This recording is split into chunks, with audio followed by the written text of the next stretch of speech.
80% আমাদের পূর্ব বাংলার লোকদের ছিল, কারণ তাদের তখন করুণ অবস্থা। তারা এক জায়গা থেকে ছেড়ে আরেক জায়গায় এসছেন, কিভাবে খাবেন, কিভাবে ছেলে পেলে মানুষ করবেন, সেই দিকে তাকিয়ে উনি তাদের একটা ব্যবস্থা করেছিলেন। অর্থাৎ ওনার যে মানবিকতা, চিকিৎসক হিসাবে যে উনি ভারত বিখ্যাত ছিলেন এতে তো কোনো সন্দেহ নেই। উনি নিজে তখনকার প্রধানমন্ত্রী বা তারও আগে জওহরলাল নেহরুর উনি ব্যক্তিগত চিকিৎসক ছিলেন। এরকম বহুবার হয়েছেন উনি পশ্চিমবঙ্গ থেকে ওনার চিকিৎসা করার জন্য গেছেন, বা জওহরলাল নেহরুর মতো লোককে তাকে এখানে আসতে হয়েছে এবং ওনারা নাম ধরে ডাকতেন।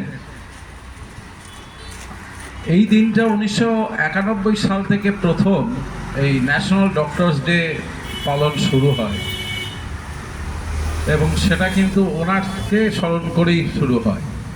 আমরা কেন এই দিন পালন করি? উদ্দেশ্য তো একটাই, যে আমরা শ্রদ্ধার্ঘ্য জানাই সমস্ত ডাক্তার কুলকে, যারা টায়ার্ডলেস, অর্থাৎ দিন রাত এক করে পরিশ্রম করে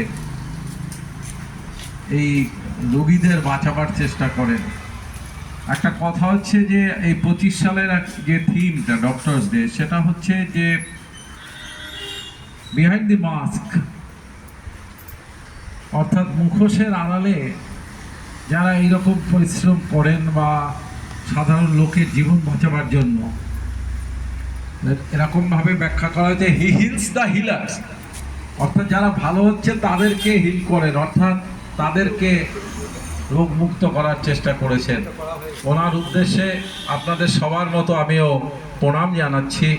এইটুকু শুধু বলি যে আজকে আমরা যত দিকে তাকাই, যেটা বললো দুর্গাপুর থেকে শুরু করে কল্যাণী, আমাদের সল্টলেক, যাদবপুর ইউনিভার্সিটি, কি করেননি উনি?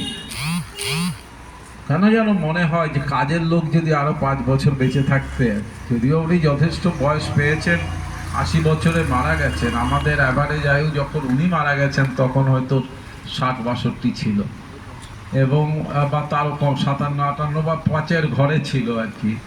সেই সময় উনি বেঁচেছেন, কিন্তু তখন আমার মনে আছে, তখন আমি ছোট থাকলেও 3-4-এ পড়ি ওনার মৃত্যুর আগে। সেইভাবে তো বুঝতাম না, কিন্তু দেখতাম লোকের মধ্যে একটা হাহাকার সৃষ্টি হয়েছে ওনার অবর্তমানে।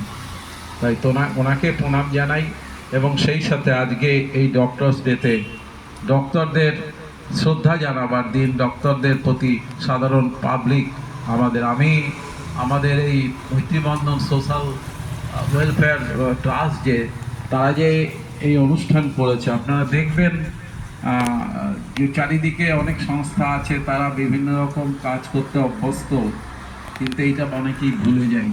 আমি ওদেরকে আবার ধন্যবাদ জানাচ্ছি, ব্যক্তিগতভাবে আমি কৃতজ্ঞতা জানাচ্ছি এই অনুষ্ঠান করার জন্য, এবং বিধান রায়ের মতো দিকপাল ডাক্তার এবং প্রশাসককে শ্রদ্ধা স্মরণ করার জন্য। এই বলে আমি আমার ক্ষুদ্র বক্তব্য শেষ করছি। নমস্কার।